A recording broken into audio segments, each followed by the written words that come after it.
এই দুইটা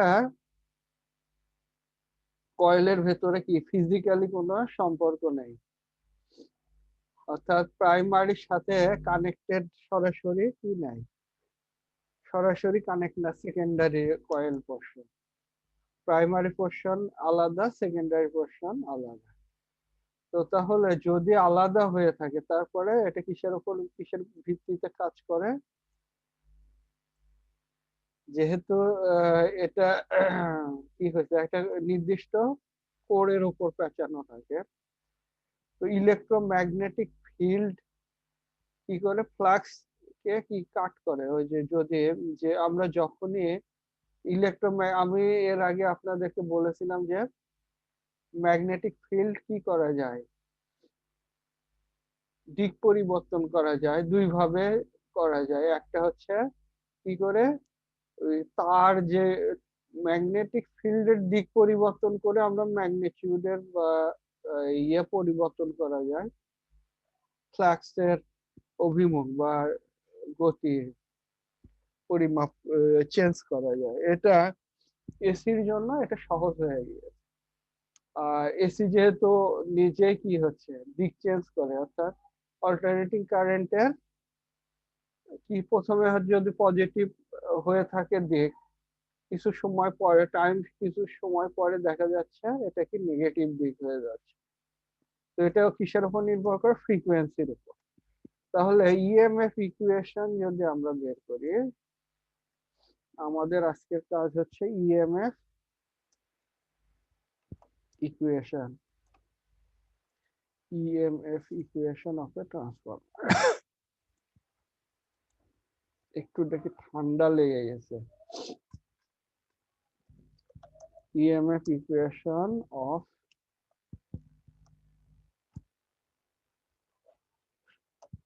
এ transformer.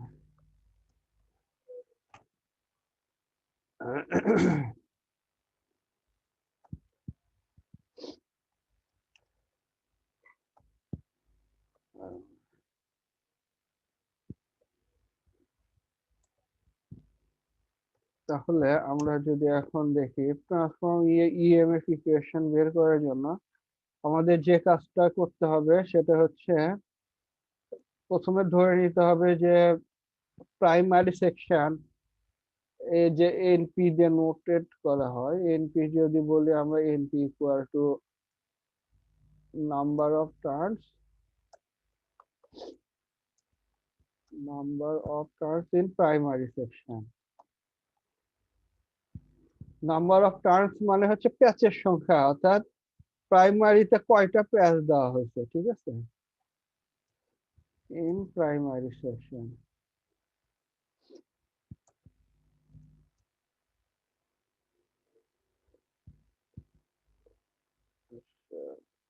Winding বলা যেতে পারে, প্রাইমারি ওয়াইন্ডিং।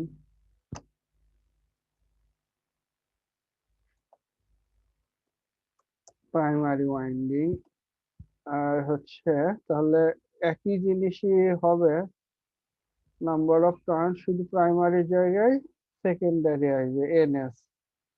তো এনএস যদি বলি, NS equal two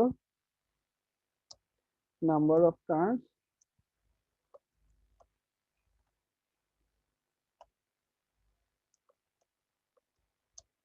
in secondary.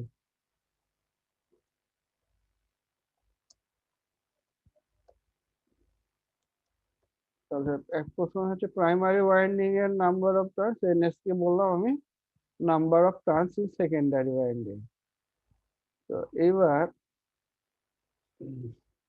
আচ্ছা, তারপরে আমাদের কি হচ্ছে, ফাই এম বলা হয়েছিল না, phi M.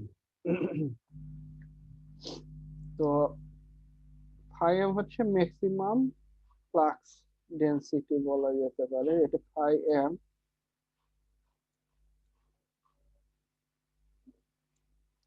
Phi M equal two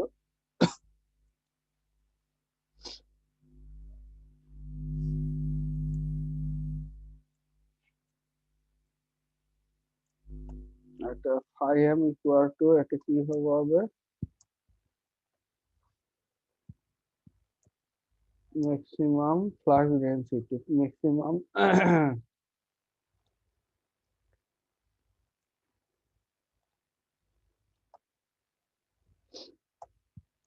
flux in the core in wave, তাহলে ফাইম হচ্ছে maximum core in the in weber. আচ্ছা, তাহলে এটাকে কিভাবে হিসাব করা যেতে পারে? ফাইম ইকুয়াল টু, এটাকে আবার বলা যেতে পারে ফাইম ইকুয়াল টু বিএম, বা বড় হাতের বি বলা হয়, বিএম ও বলা যেতে পারে, অথবা এরপরে বেটা লেখা যেতে পারে, বিএম ইন্টু এ।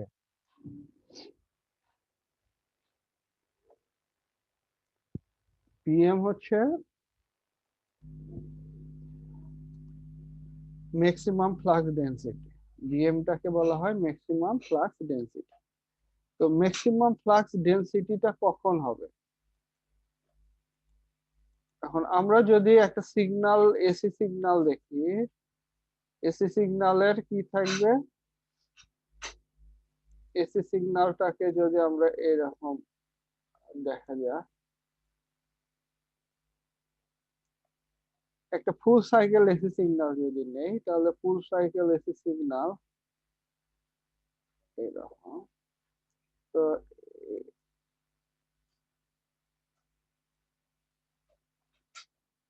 এইটাকে আমরা কি টোটাল টাইম পিরিয়ড বলা যেতে পারে, এখান থেকে এই পর্যন্ত যে টোটাল টাইম পিরিয়ড, তারপরে ওয়ান সাইকেল শেষ হতে এত সময় লাগতেছে। তো এই জায়গায় যদি বের করা হয় তাহলে এটা হবে টি বাই টু, বা এখানে আমি টি বাই টু লিখে দিতে পারি, টি বাই টু। তো এই জায়গায় যদি আমরা ধরি তাহলে এটা হচ্ছে টি বাই ফোর, বসুন টি বাই ফোর। টাইম পিরিয়ডকে 4 দিয়ে ভাগ করলে যে জায়গাটুকু পাই, এই জায়গায় কি হয়? সর্বোচ্চ ফ্লাক্স ডেনসিটি, অর্থাৎ এখানে যখন এই ভোল্ট, অর্থাৎ এসি ভোল্টেজ কি আছে, 0 থেকে শুরু করে পজিটিভ সর্বোচ্চ ভোল্টেজ, পিক ভোল্টেজ পর্যন্ত যায়, পজিটিভ পিক ভোল্টেজ। তো এটা পজিটিভ 220 হলে পজিটিভ হবে কি 220 ভোল্ট। তো এই যে মাঝখানে যে পয়েন্টটাতে সর্বোচ্চ ভোল্টেজ পাওয়া যাবে, প্লাস ভোল্টেজ পাওয়া যাবে, সেই পোর্শনে এসে ফ্লাক্সের সংখ্যা কি হয়? ম্যাক্সিমাম ফ্লাক্স পাওয়া যায়।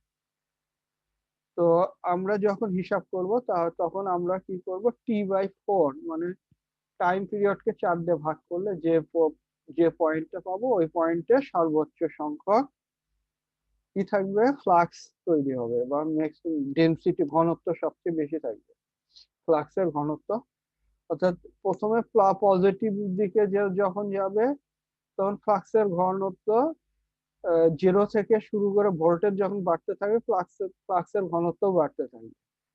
যদি একটা 220 ভোল্ট এসি হয় তাহলে কি সর্বোচ্চ পিক ভোল্টেজ হচ্ছে 220 ভোল্ট। তো এই জায়গায় এসে সর্বোচ্চ সংখ্যক ফ্লাক্স তৈরি করবে। আর এর পরবর্তী যখন 220 ভোল্টের নিচে নেমে যাবে, তখন আস্তে আস্তে কমতে থাকবে ফ্লাক্স ডেনসিটি। তো সর্বোচ্চ ফ্লাক্স ডেনসিটি আমরা পাই হচ্ছে টি বাই ফোর। এই জায়গায় টাইম পিরিয়ডকে যদি আমরা 4 দিয়ে ভাগ দেই তাহলে আমরা পাই। তো বা 1/4 বলা যেতে পারে এটাকে,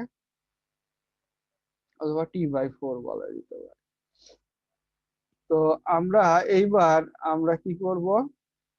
নেক্সট হচ্ছে এফ, ফ্রিকোয়েন্সি। ফ্রিকোয়েন্সি কি?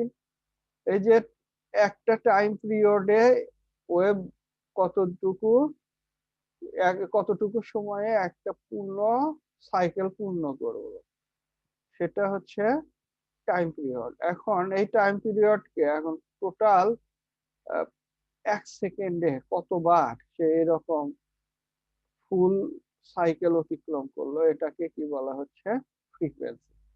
তো ফ্রিকোয়েন্সি ইকুয়াল টু কি হচ্ছে? ফ্রিকোয়েন্সি হচ্ছে টোটাল 1 সেকেন্ডে কতটা পূর্ণ সাইকেল পূর্ণ করলো। তাহলে এখানে ফ্রিকোয়েন্সিটাকে কি হিসাবে আমরা ডোনেট করি বা লিখি, সেটা হচ্ছে এফ। তো আমরা যদি এখানে লিখে যাই F equal to F equal to এখানে কি বলে, সাপ্লাই ফ্রিকোয়েন্সি, সাপ্লাই ফ্রিকোয়েন্সি। তাহলে যে আমরা যে ট্রান্সফরমারটা তৈরি করব, সেটা ইনপুটে যে ফ্রিকোয়েন্সি থাকবে, আউটপুটে ঠিক সেম ফ্রিকোয়েন্সি আমরা পাবো। তাহলে ফ্রিকোয়েন্সির কোনো চেঞ্জ হবে না, অর্থাৎ আমরা এখানে ভোল্টেজের চেঞ্জ করতে পারি কিন্তু ফ্রিকোয়েন্সি চেঞ্জ হবে না। যে ফ্রিকোয়েন্সি আমরা ইনপুটে দেব, ওই ফ্রিকোয়েন্সিতে আউটপুটে আমরা পেয়ে যাব আর কি। তো তাহলে এখানে এখন আমরা কি করতে পারি, average rate of change of flux বের করতে পারি। তো average rate of change of ফ্লাক্সটা কি হবে, AVG, average rate of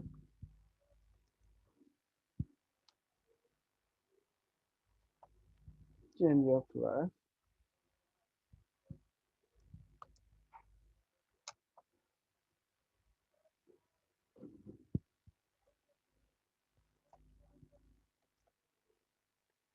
average value বের করতে গেলে আমাদেরকে কি কি বলতে, maximum frequency, maximum wave, maximum flux in the core divided by, এখানে কি করতে হবে, মানে যে সময়টায় কি হয় সর্বোচ্চ সংখ্যক ফ্লাক্স তৈরি হয়, ওই সময় দিয়ে ভাগ করলে কি এভারেজ ফ্লাক্স আমরা পাবো। তাহলে এখানে আমি আমি কি লিখতে পারি, ইকুয়াল টু লিখতে পারি হচ্ছে ফাই এম। আচ্ছা, এটা এখানে ইয়ে করে লিখি আর কি,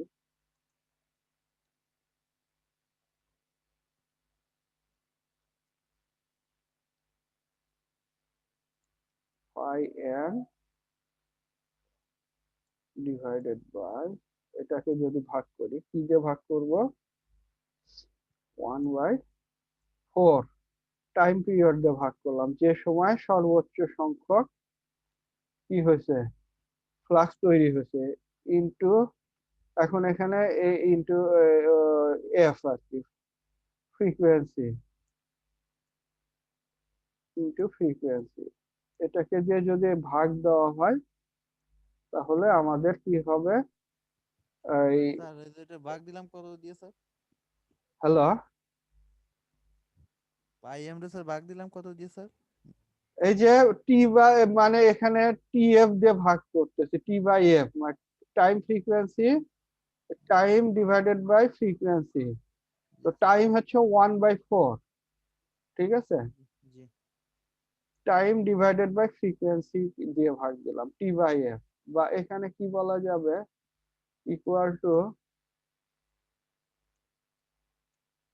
এখানে ফাই এম ডিভাইডেড বাই যে যে টাইমটাই কি হয়েছে সর্বোচ্চ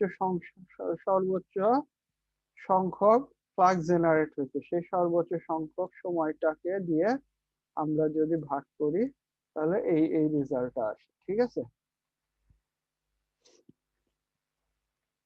তাহলে এটাকে এটার এককটা কি হবে, weber per second, WB by S, weber per second, weber per second. তো এখন এভারেজ, তাহলে কি হবে, average rate of change, average change per turn, EMF per turn যদি আমরা বের করতে পারি চাই, তাহলে এখানে আসবে হচ্ছে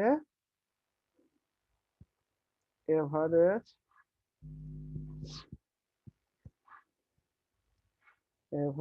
EMF, EMF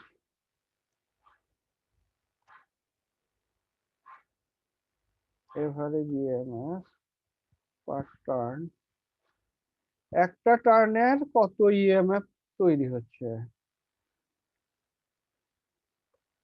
average EMF per turn equal to হবে এটা 4F ওপরে চলে যাবে না, 1/4F মানে কি, তার মানে 4F টা উপরে চলে যাবে, ইকুয়াল টু, তাহলে আমরা কি পাবো,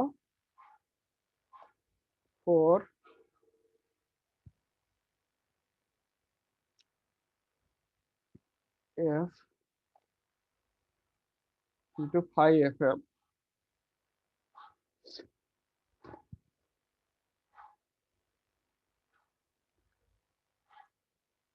4F 5FM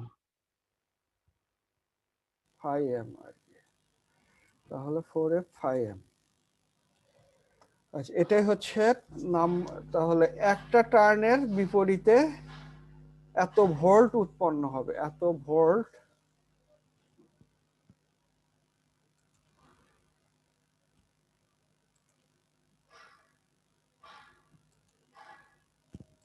এত ভোল্ট উৎপন্ন হইবে, এত ভোল্ট। তাহলে এইবার আমরা কি করতে পারি, এসি সিগন্যালের ফর্ম ফ্যাক্টর একটা বিষয় আছে, এটা হচ্ছে বলা যায় আরএমএস রুট মিন স্কয়ার ভ্যালুকে এভারেজ ভ্যালু দিয়ে ভাগ করলেই এই ফর্ম ফ্যাক্টর পাওয়া যায়, এসির ফর্ম ফ্যাক্টর। তো এটার একটা মান আছে 1.11, এটা একটু মুখস্থ রাখবেন আপনারা, হ্যাঁ ঠিক আছে। এই বিষয়টা হচ্ছে ফর্ম ফ্যাক্টর বলে একটা কথা আছে, যেটা দিয়ে আমরা আরএমএস ভ্যালুকে এভারেজ ভ্যালু দিয়ে ভাগ করলে যে ইয়েটা পাওয়া যায়, রেশিওটা থাকে, সেটাকে ফর্ম ফ্যাক্টর বলে, এবং এটা একটা কনস্ট্যান্ট। তাহলে এই কনস্ট্যান্ট ভ্যালু ফর এখানে লিখতে পারি for AC sinusoidal sinusoidal sinusoidal form factor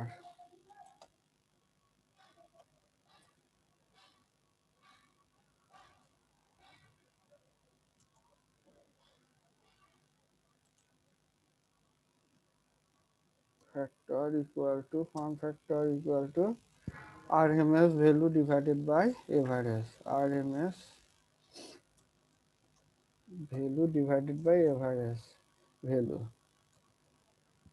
এটা যদি এটা এটা ইকুয়াল টু হয়ে থাকে কত, 1.11, 1.11।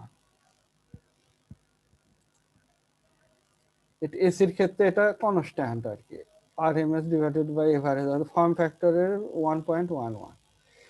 তো এইবার ইএমএফ পার টার্ন আরএমএস যদি বের করতে চাই, তাহলে কি হবে, 1.11 দিয়ে এটাকে কি গুণ করতে হবে, তাহলে কি হয়ে যাবে, আরএমএস ভ্যালু পাওয়া যাবে।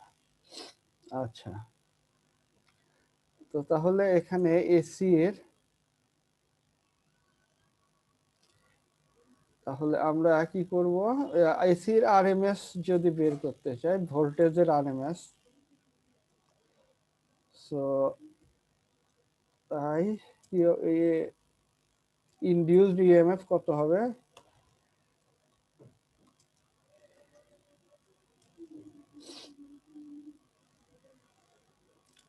EMF per turn. আচ্ছা এখানে বলা যায়, এখানে বলা যায় ইএমএফ, ইএমএফটা পরে বের করি, ইএমএফ পার টার্ন,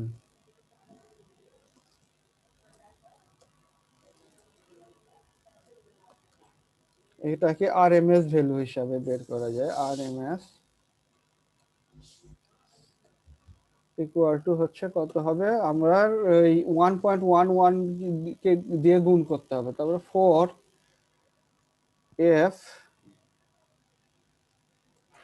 5M, আচ্ছা এটা ইনটু ইন্টু ফাইভ এম, এটাকে এইভাবে লিখি, ইন্টু 1.11।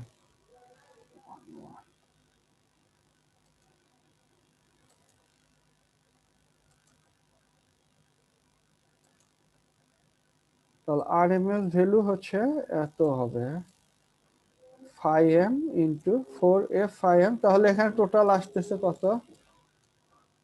4.44, 4. আচ্ছা, আপনারা সবাই এই অ্যাটেন্ডেন্সটা দিয়ে রাখেন, হ্যাঁ? প্রিন্ট একটু দেখি, 1 মিনিট, একটা অ্যাটেন্ডেন্সটা নিয়ে নিই।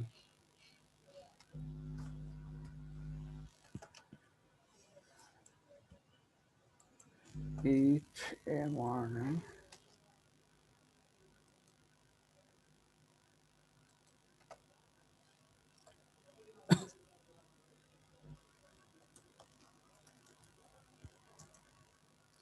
চার 12/2020। আচ্ছা, তো তাহলে এখন আমরা কি পেলাম হচ্ছে টোটাল আসতেছে 4.44 f ইন্টু 5m নাকি? 4.44 f into 5m, f into 5m, এটাই হচ্ছে আপনার হচ্ছে আরএমএস ভ্যালু পাওয়া গেল ভোল্টেজের এক টার্নের ক্ষেত্রে। এখন এখানে যদি নাম্বার অফ টার্নস থাকে, অর্থাৎ এখন আমরা কি প্রাইমারিতে টোটাল ইনডিউসড তাহলে আমরা এবার বের করতে পারি। অতএব তাহলে আমরা এভাবে লিখতে পারি, সো তাহলে প্রাইমারি এটা একটা টার্নের পরিপ্রেক্ষিতে টোটাল ভ্যালু বের হলো, পার টার্নে কত ভোল্টেজ আসতেছে, 4.44 f ইন্টু 5m ভোল্ট। তাহলে এত ভোল্ট পেয়ে গেলাম। তো এইবার টোটাল ইনডিউসড, তাহলে ইনডিউসড ভোল্টেজটা কত হবে? এক টার্নে যদি 4.44 এফ 5m হয়, তাহলে সেকেন্ডারিতে বা প্রাইমারিতে, সো প্রথমে প্রাইমারিতে বের করি। So primary induced volt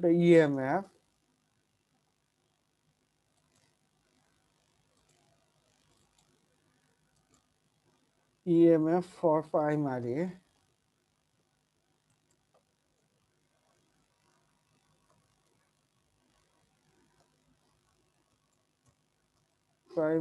equal to কত হবে? 4.44, তো থাকবে 4.44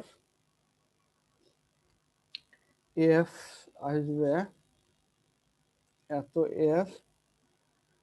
আচ্ছা, 5m ইন্টু 5m ইন্টু এখানে NS, number of turns per second primary, NP, number of turns primary নাকি? আচ্ছা, এটাকে এখানে 5m না, 5mটা আমি এখানে বসাই দেই। যদি বলি 5m ইন্টু, অথবা এখানেও লিখতে পারি 5m, 5m ইন্টু এনপি। আচ্ছা, 5m ইন্টু এনপি, এটা হচ্ছে কি পেলাম আমরা? ও, তাহলে এখানে প্রাইমারিতে ইনডিউসড এটা পেলাম, যেটার পরিমাণ আমরা এভাবে লিখতে পারি, এটাকে ইকুয়াল টু দিয়ে ইকুয়াল টু, এখন আমরা দেখি 4.44 number of primary turn into F কিন্তু ফাইএম এর পরিবর্তে আমরা কি লিখতে পারি? বিএম, বিএম এ নাকি বিএম, বিএম এ।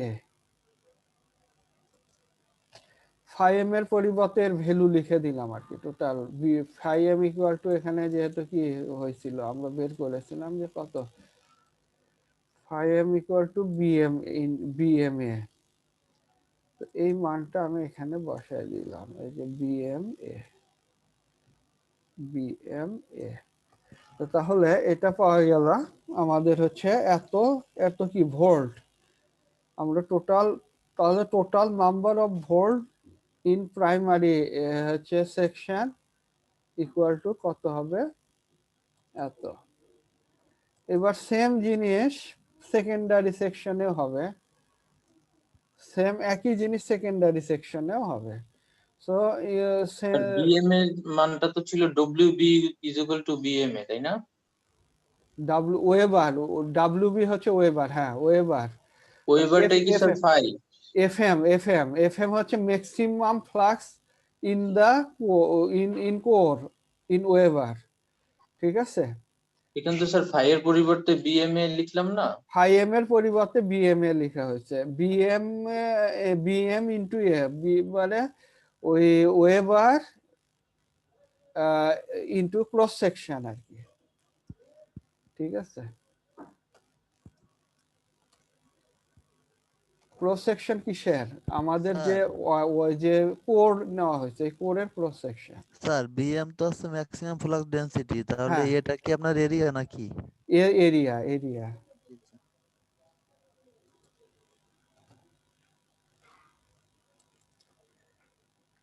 তাহলে এইবার আমরা তাহলে কি বলতে পারি, এই সেম ইকুয়েশনটাও সেকেন্ডারির ক্ষেত্রে লিখতে পারি। তাহলে ইনডিউসড, একই কথা,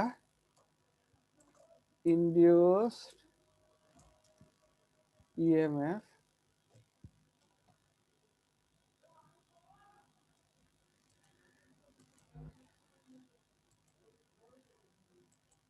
EMF for secondary, secondary equal to কত হবে, এখন ওই যে 4.44, একই সেম ফর্মুলা। প্রাইমারির জায়গায় এটা শুধু নাম্বার অফ টার্মস হবে সেকেন্ডারি, ঠিক আছে। 4.44 NS into F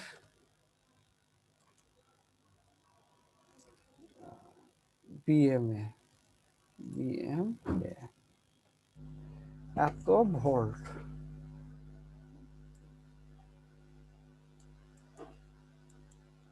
তাহলে এই এত ভোল্ট আমরা পাবো হচ্ছে যে এই সেকেন্ডারিতে। তো একই জিনিস, তাহলে আমরা কি দেখলাম, এই নাম্বার অফ টার্নস দিয়ে গুণ করতে হবে পার ইএমএফ, পার টার্নে যতগুলা ভোল্টেজ উৎপন্ন হচ্ছে ততগুলাকে নাম্বার অফ টার্নস দিয়ে গুণ করলে আমরা টোটাল ভোল্টেজ পেয়ে যাব। তো প্রাইমারি থেকে সেকেন্ডারির একটা আরেকটা ইয়ে আছে হচ্ছে NP divided by NS equal to NV. আরেক ক্ষেত্রে বলা যায় হচ্ছে number of turns divided by একটা কনস্ট্যান্ট পাওয়া যায় ভ্যালু, ঠিক আছে। আমরা নরমালি কিভাবে, নরমালি সাধারণত বের করা হয় কিভাবে, N by S divided by N by P, N by P equal to কি হয়, VS, V secondary divided by VP, voltage primary equal to একটা কনস্ট্যান্ট ভ্যালু পাওয়া যায় কে।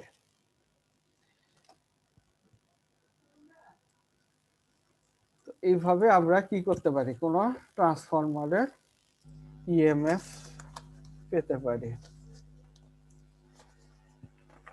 তো এইবার আমরা চলে যাই হচ্ছে পরবর্তী আমাদের লেসনে। এটা মুখস্থ করে রাখবেন এগুলা, ঠিক আছে, সবাই ভালো করে মুখস্থ করবে এই বিষয়গুলা, যেন লিখতে পারেন আর কি যদি কখনো প্রয়োজন পড়ে।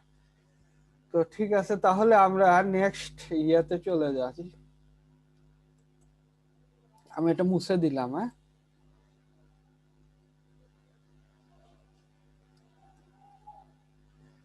তো এখন আমাদের আজকে দেখবো হচ্ছে, আমরা তো একটা দেখলাম যে ট্রান্সফরমার কিভাবে কাজ করে, ট্রান্সফরমার ওয়ার্কিং, কনস্ট্রাকশন কিভাবে তৈরি হয়, এবং এর ইএমএফ ইকুয়েশনটা কি, অর্থাৎ ভোল্টেজ যেটা উৎপন্ন হচ্ছে, ইনডিউস ভোল্টেজ, তা সেটা কিভাবে আমরা বের করব। তো এইবার যে জিনিসটা আমরা দেখব সেটা হচ্ছে জেনারেটর। জেনারেটরের কি কাজ বলেন তো, সবাই তো জানেন জেনারেটর সম্পর্কে, না? আমাদের এসি যে বিদ্যুৎ গুলো আমরা পাচ্ছি, এটা কার কল্যাণে বলেন? বিদ্যুৎ উৎপাদন করা ছাড়া হ্যাঁ, জেনারেটরের উৎপাদন করে বিদ্যুৎ। জেনারেটর, তো জেনারেটর কি করে? বিদ্যুৎ উৎপন্ন করে। তো জেনারেটর কিভাবে বিদ্যুৎ উৎপন্ন করে? আমরা জেনারেটর হচ্ছে এমন একটা মেশিন, যে মেশিনটা কি কাজ করে? এই মেশিনের কাজ হচ্ছে মেকানিক্যাল এনার্জিকে কি করে? এনার্জিকে ইলেকট্রিক্যাল এনার্জিতে পরিণত করে। তো এখানে generator is a machine which convert mechanical energy into electrical energy. তো মেকানিক্যাল এনার্জিকে ইলেকট্রিক্যাল এনার্জির কি হয়? রূপান্তর ঘটে। কোনো একটা এনার্জির কি রূপান্তর ঘটে, একটা ফর্ম থেকে আরেক ফর্মে চেঞ্জ হয়ে যায়। যদি কোনো এনার্জিকে একটা ফর্ম থেকে আরেকটা ফর্মে চেঞ্জ করা হয়, সেটাই হচ্ছে আমরা মানে ট্রান্সফরমেশন বলা যেতে পারে, এনার্জি ট্রান্সফরমেশন, তো চেঞ্জ করা হচ্ছে। আচ্ছা, তো এখন তো জেনারেটর কিভাবে কাজ করে বা এটা কিভাবে তৈরি করা হয়? তো প্রথমে যে জিনিসটা দেখতে হবে যে জেনারেটরের আসলে কি কি পার্টস থাকে বা কি থাকতে পারে। এখানে যদি প্রথমে একটা দুইটা চুম্বক, পার্মানেন্ট চুম্বক ক্ষেত্র যদি আমরা কল্পনা করি, একটা নর্থ এবং একটা সাউথ, ঠিক আছে? একটা নর্থ এবং সাউথ, দুইটা চুম্বক ক্ষেত্র, নর্থ পোল এবং সাউথ পোল, দুইটা পোল আমি রাখলাম। নর্থ পোল এবং সাউথ পোলের মধ্যে এর আগে আমরা যে জিনিসটা দেখেছিলাম, কি দেখেছিলাম যে এর ভেতরে যদি আমরা কোনো তার, এখানে কি হচ্ছে, নর্থ পোল থেকে সাউথ পোলের দিকে ম্যাগনেটিক ফ্লাক্স তৈরি হয় নাকি? এইদিকে ম্যাগনেটিক ফ্লাক্স তৈরি হচ্ছে নর্থ পোল থেকে সাউথ পোলের দিকে। তো এখানে ম্যাগনেটিক ফ্লাক্স এর ভেতরে, এই ফাঁকা যে জায়গাটা, এই ফাঁকা জায়গার ভেতর ম্যাগনেটিক ফ্লাক্স আছে। তো ঠিক এর ভেতরে যদি আমরা কি করি, একটা তার, যে কোনো একটা তার, সিঙ্গেল তার, এই তারটাকে নিয়ে যদি আমরা উপরে নিচে করি, অর্থাৎ এটা নিচে থেকে উপরে নিয়ে যাই বা উপর থেকে নিচে নিয়ে যাই, তাহলে কি হবে? এই ম্যাগনেটিক ফ্লাক্সের কিছু কাট করবে, সে ম্যাগনেটিক ফ্লাক্সটাকে কাট করবে, কাট করে এই তারের ভেতর দিয়ে তখন কি হবে? বিদ্যুতের সঞ্চালন ঘটবে, বা ফ্রি ইলেকট্রন যেগুলো আছে, এই ইলেকট্রন গুলা এর ভেতর দিয়ে প্রবাহিত হবে। তো এই তারের এক প্রান্ত থেকে অপর প্রান্তে প্রবাহিত হবে। তো এটাকে যদি আমরা আরো ভালোভাবে বিদ্যুৎটা নিতে যাই, তো ভালোভাবে নিতে গেলে আমাদেরকে কি করতে হবে? এখানে একটা স্কয়ার শেপের মতো একটা তারটাকে আমরা যদি আমরা নিয়ে এটাকে যদি ঘুরাতে থাকি, এটা আমি উপর নিচে করার পরিবর্তে কি করব? ঘুরাবো। এর ভেতর দিয়ে পুরাটা ঘুরাতে যদি থাকি, তাহলে কি হবে? এই ম্যাগনেটিক ফ্লাক্সটাকে সে কি করবে? কিছু কিছু পোর্শন সে কাট করে নেবে, কাট করে এর ভেতর দিয়ে কি হবে? তখন ইনডিউস, এর ভেতর দিয়ে ইলেকট্রিসিটি প্রবাহ তৈরি হবে। তো ইলেকট্রিসিটির প্রবাহ কোন দিকে তৈরি হবে? অর্থাৎ আমার যদি এখানে, আমি যদি এটাকে বলি ABCD, যদি একটা প্রান্ত, আচ্ছা এটা একটু ইয়ে হয় নাই, আমি একটা স্কয়ার শেপ আঁকাই, এটা যে, আচ্ছা তারপর আপনারা একটু বুঝে নিন, এটা ধরেন একটা স্কয়ার শেপের একটা আমি তার নিয়েছি, একটা তারকে স্কয়ারের মতো করে এখানে নিয়েছি, স্কয়ার শেপে। তো এটাকে যদি আমি এ বি প্রান্ত বলি, এই প্রান্তটাকে এ বি প্রান্ত বলি।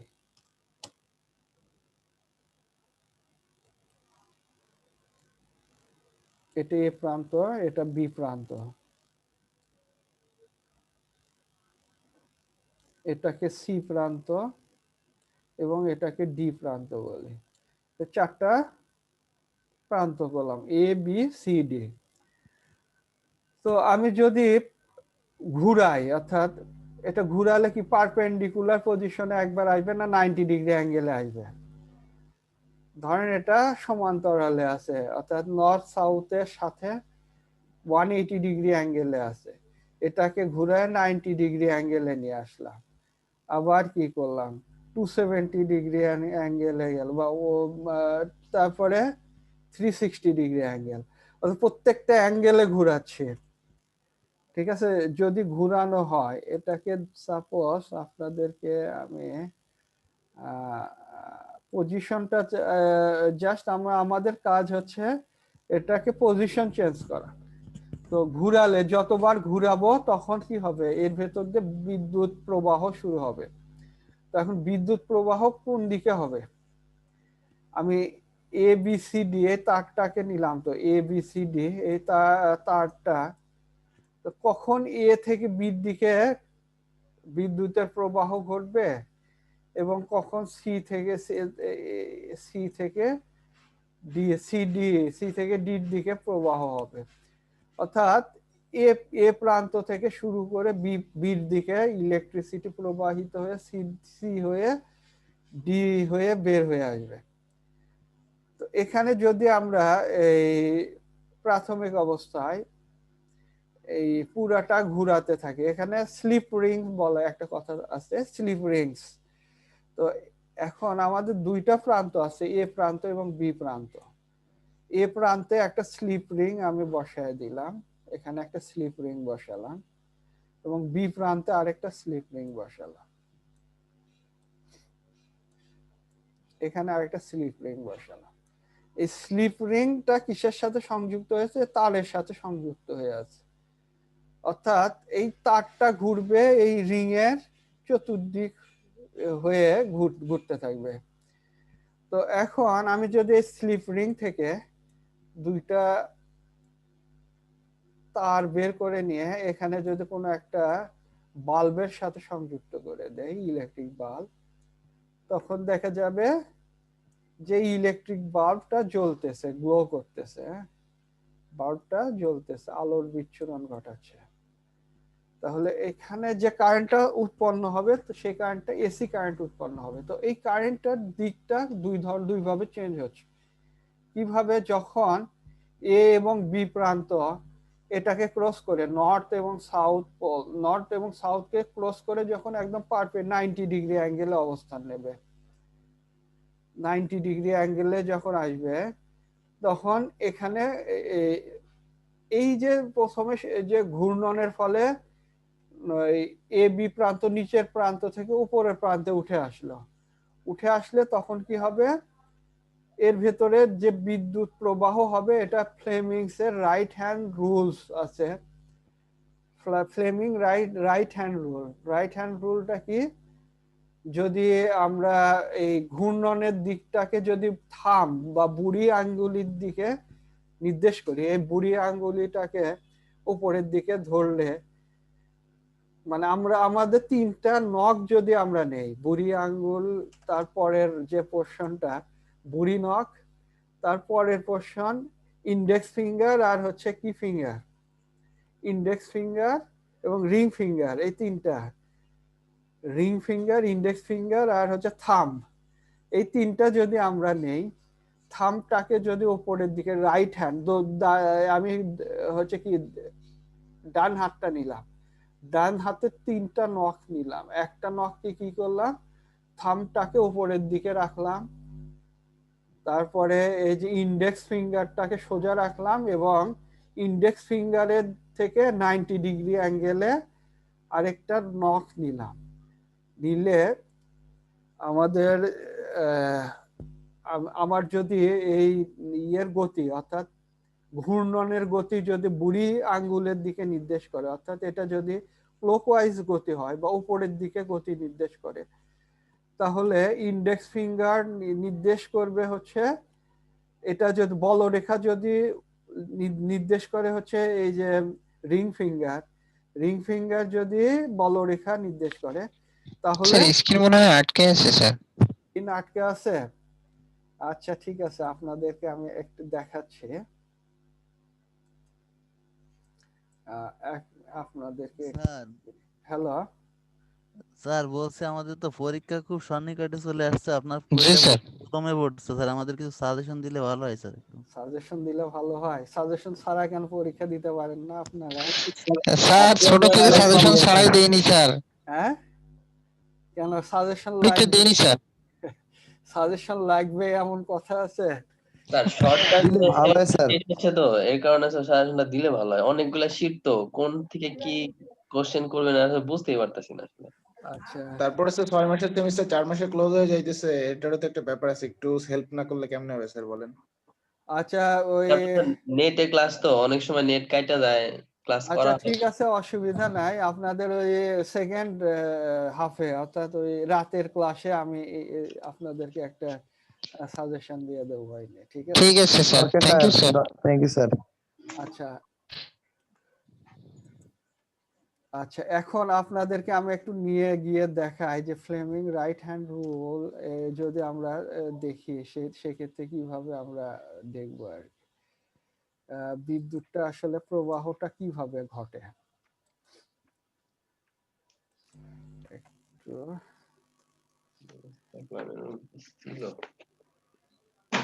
জেনারেটরের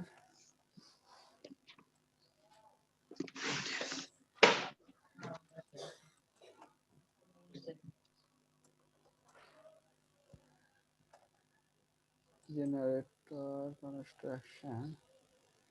আচ্ছা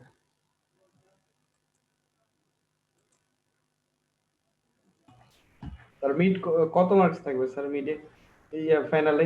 ফাইনালে 40 মার্কস, 40 মার্কস, এবং আপনাদের এটা হচ্ছে 1.5 ঘন্টায় হবে আর কি। ঠিক আছে? ট্রান্সফরমার থেকে কি ম্যাথ থাকবে স্যার? ট্রান্সফরমারে তো কোনো ম্যাথ শীটে নাই। না ম্যাথ নাই, ম্যাথ আমি দেব না আপাতত, ম্যাথ দিচ্ছি না এখান থেকে। আপনাদের ম্যাথ ওই ইয়েগুলা থেকে থাকবে, অর্থাৎ এরা ম্যাথ ক্যাপাসিটর আর স্যার ওই Thevenin Norton theorem, Norton theory, ওটা দিয়ে তো ম্যাথ। হ্যাঁ হ্যাঁ হ্যাঁ, এগুলো সবই ম্যাথ আছে। তো এখানে আপনাদের থিওরি লিখতে হবে, ঠিক আছে? থিওরিটা একটু লিখবেন। আচ্ছা আমি এই ইয়েটা আপনাদেরকে দিয়ে শেয়ারটা করতেছি। স্ক্রিনটা গেল কই, এটা শেয়ারিং, নিউ শেয়ার, এক মিনিট।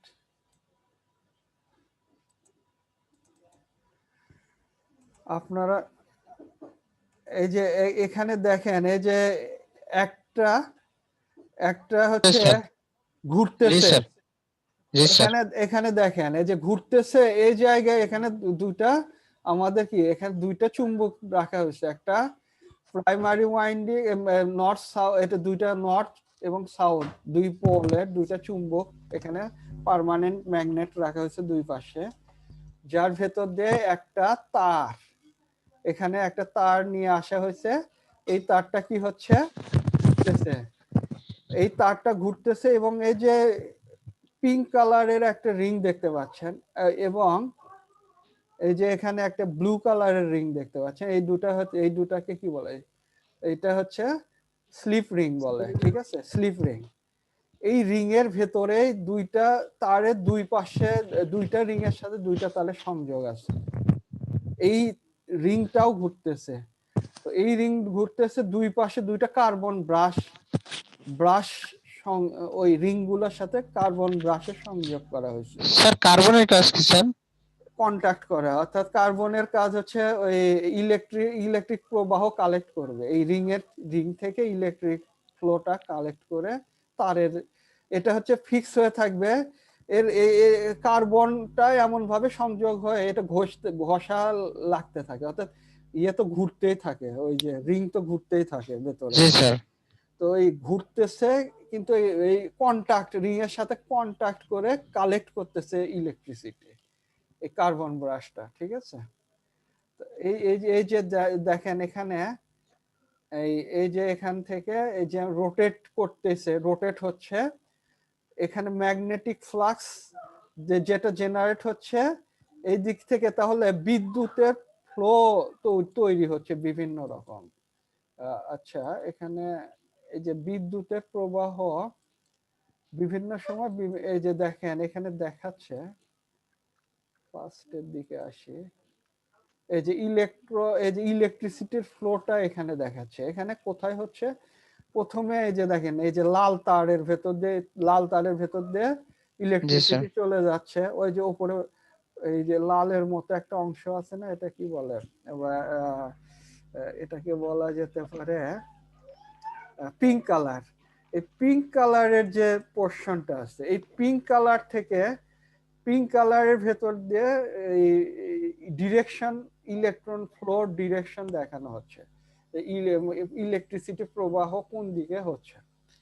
তো এটা এই যে প্রথমে দেখেন এখানে উপরে এই যে পিঙ্কটা উপরে গেছে, পিঙ্কটা যখন উপরে গেছে তখন এই যে এই ডান দিক থেকে এই যে একদম ভেতরের দিকে, অর্থাৎ তারের ভেতরের দিকে ইলেকট্রন প্রবাহ হচ্ছে, এবং যেটা নীল কালারের তার, নীল কালারের তারটা থেকে বাহিরের দিকে ইলেকট্রন প্রবাহ হচ্ছে। অর্থাৎ এই ফ্লোটা শুরু হচ্ছে কোন দিক থেকে, এই যে ইয়েলো কালার থেকে। হ্যাঁ, ইয়েলো কালার থেকে শুরু হয়ে ব্লু কালারে এসে বের হয়ে আসতেছে। ঠিক সেম ওয়েতে আমরা এটাকে যখন ঘুরে, এখানে 1 মিনিট, এই যে ঘুরতেছে একটু,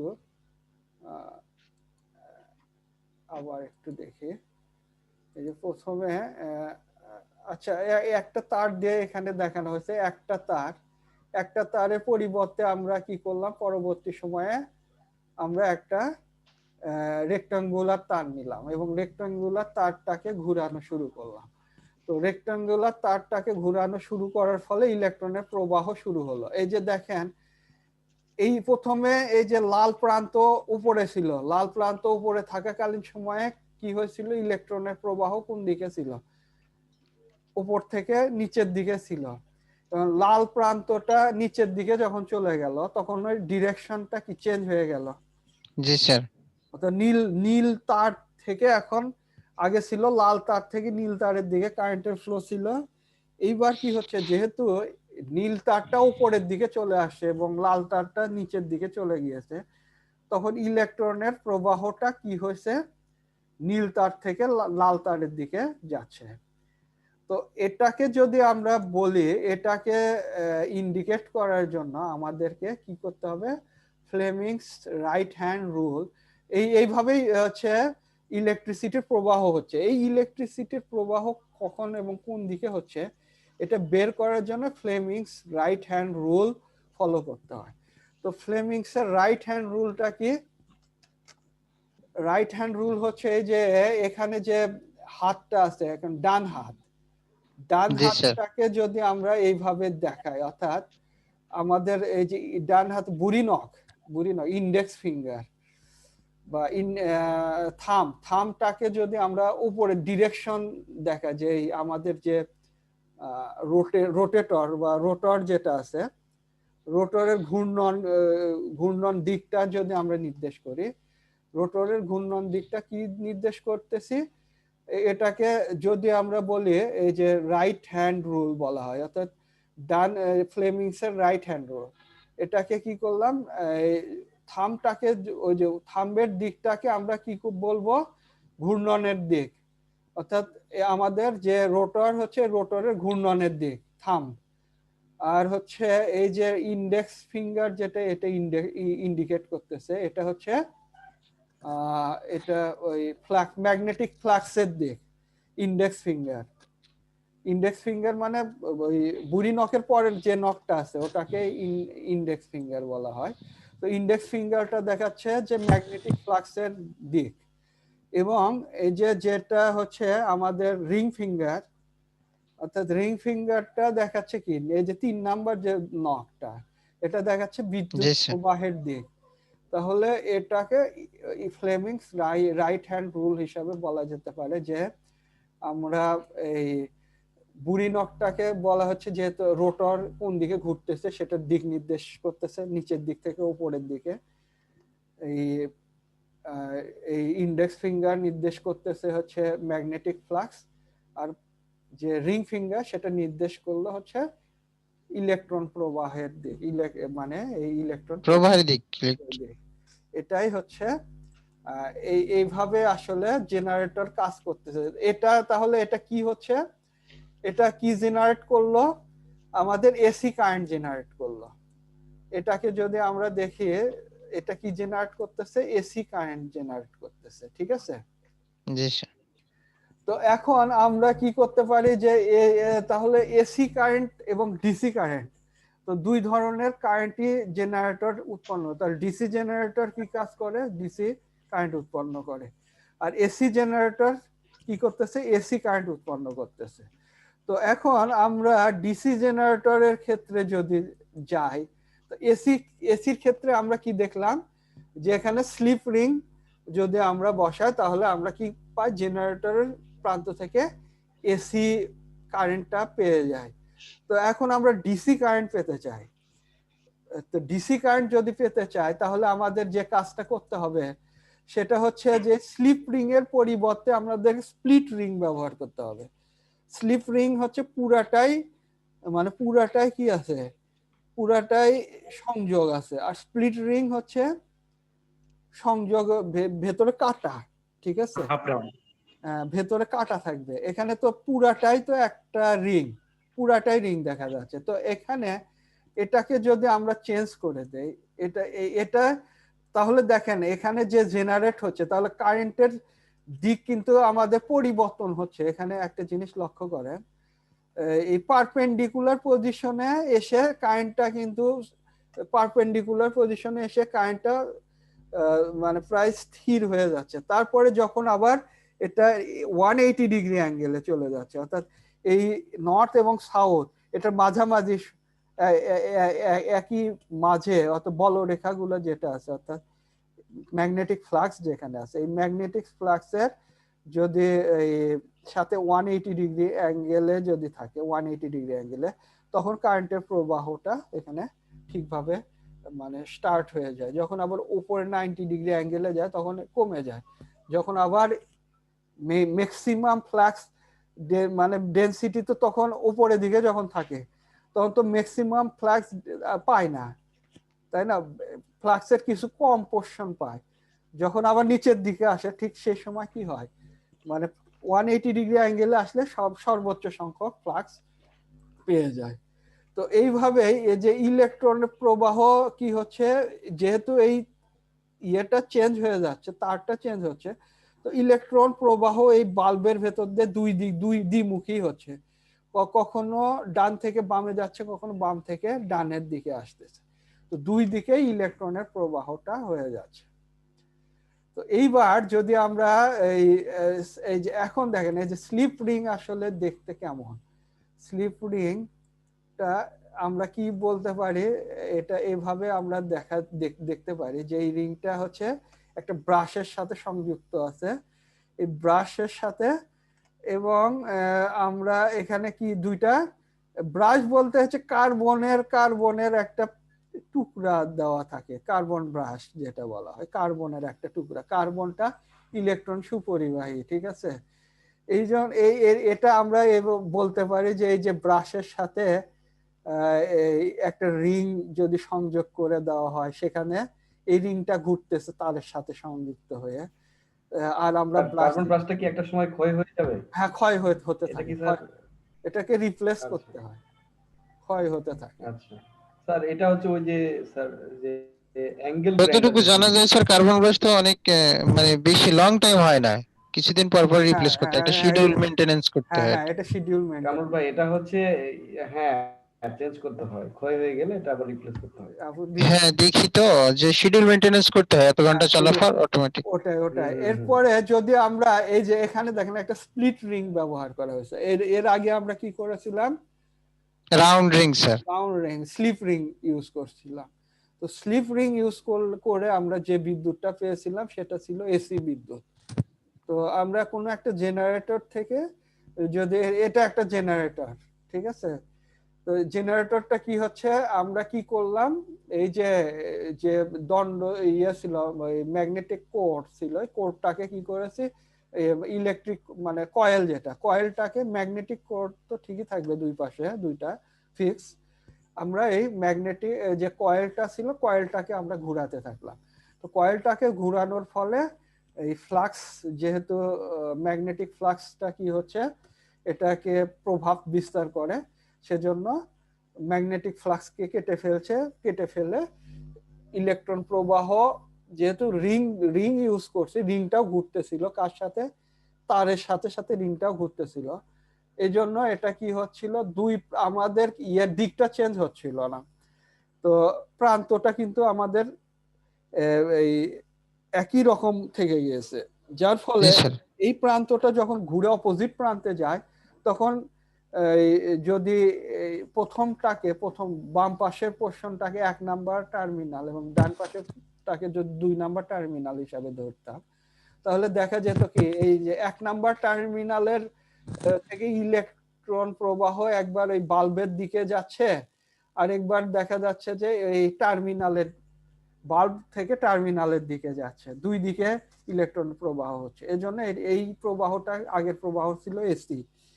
তো এখানে যখন আমরা একটা স্প্লিট রিং, এরকম একটা যে অর্ধেক কাটা একটা রিং যদি আমরা ব্যবহার করে দুই প্রান্ত যদি সংযোগ করে কিসের সাথে, ওই কার্বন ব্রাশের সাথে যদি সংযুক্ত করে রেখে এটাকে চালু করে দেই, তাহলে দেখা যাবে যে এই ইয়েটা ঠিক থাকবে, ডিরেকশন, ইলেকট্রন ফ্লোর ডিরেকশন ঠিক থাকবে, একই দিকে ইলেকট্রন ফ্লোটা হবে। এই কার্বন ব্রাশের কারণেই ইলেকট্রন প্রবাহটা কি একটা দিকে থাকবে। এবং এটা যদি আমরা একটু দেখি, অ্যানিমেশনের দিকে যদি আমরা একটু যাই, তাহলে এখানে দেখেন এই যে এটা কি হচ্ছে, এই যে প্রথম যখন এই পোর্শনে যখন যাচ্ছে, ইলেকট্রনের ডিরেকশন কিন্তু ঠিকই থাকতেছে। অর্থাৎ আমাদের যদি ইলেকট্রন প্রবাহ এই যে 2 নাম্বার যে রিং থেকে, যদি ব্রাশ থেকে শুরু করে 1 নাম্বার ব্রাশের দিকে যাচ্ছে, আমার যেহেতু এই রিংটা যে স্প্লিট করা আছে, ভাগ করে দেওয়া আছে, এবং দুইটা পোর্শন, দুই দিকে দুইটা তারের সাথে সাথে এই ইয়েটাও ঘুরতেছে, এবং দিকটা কিন্তু দিকটা আমাদের যখন উপর থেকে নিচের দিকে এটা প্রবাহর দিকটা একই থেকে যাচ্ছে, যার ফলে আমরা এখান থেকে কি পাচ্ছি, ডিসি কারেন্টটা পেয়ে যাচ্ছি। ঠিক আছে স্যার, এটা কি যে স্লিপ পরিবর্তন করে এসিডিসি করানো যায়? হ্যাঁ, স্লিপ রিং এর পরিবর্তে স্প্লিট রিং ইউজ করলে ডিসি জেনারেটর হয়ে যাবে, আর স্লিপ রিং ইউজ করলে সেটা এসি জেনারেটর হয়ে যাবে। ঠিক আছে, ডায়নামো স্যার কি এই সিস্টেম? হ্যাঁ, ডায়নামো যেটা, ডায়নামো থেকে তো ডিসি কারেন্ট স্যার। হ্যাঁ, ডায়নামো হচ্ছে স্প্লিট রিং ইউজ করে, ডায়নামো স্প্লিট রিং ইউজ করা হয়। তো এখানে এসি জেনারেটর আর ডিসি জেনারেটর, এই দুইটা জেনারেটরের মধ্যে ডিফারেন্সটাই হচ্ছে এই রকম ভাবে এটা তৈরি করা হয়, কারেন্টটা প্রবাহ হয়। তো ঠিক আছে, আপনাদের সেকেন্ড ক্লাসে আমরা হচ্ছে মোটর নিয়ে আলোচনা করব, বিভিন্ন ধরনের মোটর। ওকে স্যার, তো আসসালামু আলাইকুম। আপনাদের তাহলে কনস্ট্রাকশন, তাহলে স্যার আমাদের আগের ক্লাসের ভিডিওগুলো তো আপলোড দেওয়া আছে ক্লাসরুমে, এই নতুনগুলো একটু দিয়ে দিন স্যার। আচ্ছা ঠিক আছে, দিয়ে দেবো, অসুবিধা নাই। তো সবাই ভালো থাকেন, হ্যাঁ, আল্লাহ হাফেজ। ওকে স্যার, আসসালামু আলাইকুম। আসসালামু আলাইকুম। ও আচ্ছা, আপনাদের কি অ্যাটেন্ডেন্সটা তো আমি সবাই কি চ্যাট বক্সে দিয়েছেন? সবাই তো দেওয়ার কথা স্যার। স্যার আমি দেনি স্যার, দিচ্ছি স্যার। আচ্ছা দিয়ে দেন, যদি কেউ না দেয়। ভাইজান লেট করছেন, দেরি হয়ে যাবে তো, জলদি করেন। স্যার আসসালামু আলাইকুম স্যার, আমার একটু কথা ছিল। হ্যাঁ বলেন। স্যার আমি ওই যে আমার রিটেক আর কি 2C, তো আমি 2C স্টুডেন্ট ছিলাম। আচ্ছা তো স্যার হচ্ছে আমার হচ্ছে মার্চ এইবারও হয়ে গেছে আর কি, ওই 100 আমার ট্রিপলির সাথে আমার একটা রেগুলার কোর্সের পরীক্ষা পড়ে গেছে। এখন স্যার আমি আচ্ছা। কি করবো তাহলে, মানে মিড টার্মের মতোই কি পরবর্তীতে দিব? এখন আপনাদের এটা হচ্ছে পরে, হ্যাঁ অবশ্যই পরে নেওয়া হবে, আপনাদেরকে একটু জানিয়ে দেয়। আপনারা এই একটা কাজ করেন, এই সবাই একটু ওই কোঅর্ডিনেটর স্যারের সাথে যোগাযোগ করেন, হ্যাঁ, এই জি। বিষয়ে যোগাযোগ করেন। এক ডেট ফিক্স করে দেবে, ওই ডেটে আপনাদেরকে দেওয়া হবে আর কি পরীক্ষা। জি স্যার, ঠিক ঠিক আছে। আছে, সালাম। ওয়ালাইকুম আসসালাম। তো ঠিক আছে, সবাই ভালো থাকেন, আল্লাহ হাফেজ। হ্যাঁ।